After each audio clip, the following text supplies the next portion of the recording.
maufamonje amonjindray leondry sy tadinive fa fitiavanira no natolony hoan'izao tontolo izao tsisy navahany izy rakiny ray maufamonje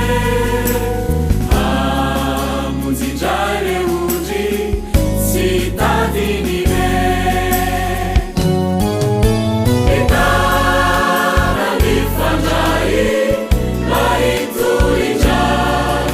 fa foray lolomeny Kristy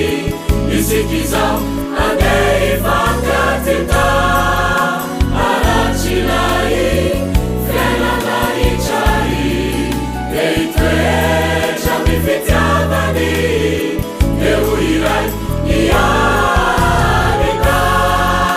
na mifandray mahitolindray fa foray lolomeny Kristy isikizao andeha hifankaty-ta aratsilay fiainanahitray de hitoetra mifitiavany eo iray iany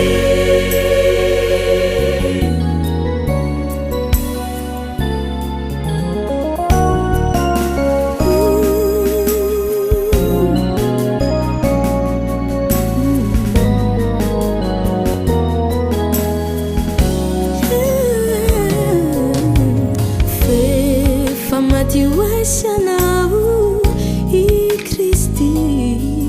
nitalao mafitamindray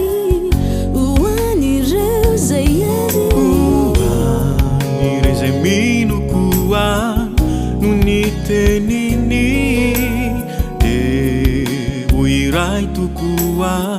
takazy sy ny ray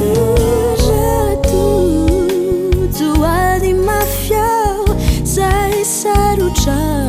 mifampizary zay mavesatrety de ho tonga mevana rakivy zany foko rerakampanay de hitraka sy joro ianao ampahery